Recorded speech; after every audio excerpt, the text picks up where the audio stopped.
साफ़ी दोस्तों, अस्सलाम वालेकुम। सबसे पहले मैं आपकी तशरीफ़ आवरी का ममनून मशकूर हूँ कि आप लोगों ने ये प्रेस कॉन्फ्रेंस हमारे लिए अरेंज किया। अवामी प्रेस क्लब वैसे मैं समझता हूँ कि मुझे सियासी तौर पर प्रोमोट करने में, मुझे सियासी तौर पर बैकअप देने में अवामी प्रेस क्लब का बहुत बड़ा किरदार है, बहुत बड़ा हाथ है। मैं उनका वैसे भी एहसानमंद हूँ, ममनून मशकूर हूँ। आज का ये प्रेस कॉन्फ्रेंस जनाब यूनुस एक ही खासकेली की शुमूलियत के हवाले से हमने रखा था और मैं जनाब यूनुस एक ही खासकेली को पाकिस्तान मुस्लिम लीग नवाज़ में शुमूलियत पर जो है वेलकम करता हूँ। दिल की गहराइयों से उनको खुशामदीद कहता हूँ और उनका शुक्रिया अदा करता हूँ कि उन्होंने हमारी हिमायत का ऐलान किया। मलीर के मसाइल के हवाले से बड़ी तफसीली उन्होंने गुफ्तगू की। वो एक मुतहर्रिक पॉलिटिकल और सोशल वर्कर हैं और मैं ख़ुद भी सोशल वर्कर और पॉलिटिकल वर्कर रहा हूँ। हमने स्ट्रीट की पॉलिटिक्स की है और यूनुस एक खासकेली साहब भी एक स्ट्रीट पॉलिटिक्स के एक सरगर्म कारकुन रहे हैं इधर मलीर में और उनका एक बहुत बड़ा रोल है, बहुत बड़ा किरदार है। उसके आने से मैं समझता हूँ कि हमारा जो कारवान है वो और मजबूत होगा और मैं समझता हूँ कि उनके आने से बहुत फ़र्क पड़ेगा मलीर में। मैं उनको, उनकी साथियों को PMLN में शमूलियत पर दिल की गहराइयों से मुबारकबाद भी पेश करता हूँ, दिल की गहराइयों से उनको वेलकम भी करता हूँ।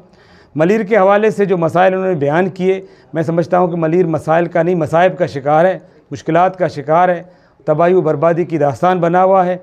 हर तरफ यही हाल है। 7 मोहल्लों की आपने बात की, लेकिन मैं समझता हूँ कि इससे भी सूरत हाल और बदतर है। आप कई यूसीज़ हैं जहाँ पे चले जाएँ, वहाँ पे तो मैं समझता हूँ कि लोगों का जीना दुभर है। लोग कैसे जी रहे हैं मेरे तो समझ में नहीं आता और लोग उस हाल में जी रहे हैं और खुदा ना ख्वास्ता मैं समझता हूँ कि अगर एक दफ़ा फिर उन्होंने अपनी वही माजी वाली गलती दोहराई जो पिछले 3 टेन्योर में दोहराते आ रहे हैं, तो मैं समझता हूँ फिर हमारे जो बदन पे कपड़े बचे हुए वो भी नहीं बचेंगे, वो भी उतर जाएंगे। मैं मलीर के अवाम से कहता हूँ कि अभी नहीं तो कभी नहीं, अभी नहीं तो कभी नहीं, मैं नहीं तो कोई नहीं। तो ये सूरत हाल है। अगर हम निकले हैं, हमने जो है इन लोगों को चैलेंज किया है, इन लीडरों को जो यहाँ पे हुक्मरानी करते रहे, जो हुक्मरान रहे हैं यहाँ के, उनको चैलेंज किया है। मैं समझता हूँ ये चैलेंज दरअसल मज़लूम और हाकिम की जंग है, जालिम की जंग है, महकूम और हाकिम की जंग है। ये जंग खौफ और ज़िंदगी की जंग है। आप खौफ से निकलें, आप ज़िंदगी की तरफ लौटें। हर डर के बाद जीत है, हर डर के बाद जीत है और हमने अपने स्ट्रगल में ये साबित किया है कि हर डर के बाद जीत है। तो आप भी डर से, खौफ से निकलें, दबाव से निकलें। और ये दबाव वो लोग डाल रहे हैं जिनको अपना शिकस्त नज़र आ रहा है, वो अवाम को शिकस्त खाता हुआ देखना चाहते हैं। लेकिन मलीर का अवाम बाशऊर है, मलीर के लोग बाशऊर हैं, मलीर के लोग मुनज़्ज़म हैं। इनका कोई भी बयानिया इस दफ़ा नहीं चल पड़ा लोगों को तकसीम करने का, लोगों को एक दूसरे दूर करने का, नफ़रतों का किसी किस्म का बयानिया भी नहीं चल पड़ा। और अब जो है ऊँचे हथकंडों पर उतर आए हैं, हमारे लोगों को धमकियाँ दे रहे हैं, किसी की पानी बंद करें, किसी की बिजली बंद करें और बहुत सारे मामलात कर रहे हैं। लेकिन अल्हम्दुलिल्लाह हमारे कारकुन, हमारे वोटर जो है बिल्कुल दीदा दिलेरी के साथ खड़े हैं, हमारे साथ खड़े हैं और 8 फरवरी को हमें जितवा कर इंशाल्लाह मलीर को इन लुटेरों से, इन चोरों से, इन राज़नों से आज़ाद करवाएंगे। मुझे कभी उम्मीद है। और मेरे हल्के में एक और भी इशू है, मैं उसके हवाले से भी बात करना चाहूँगा।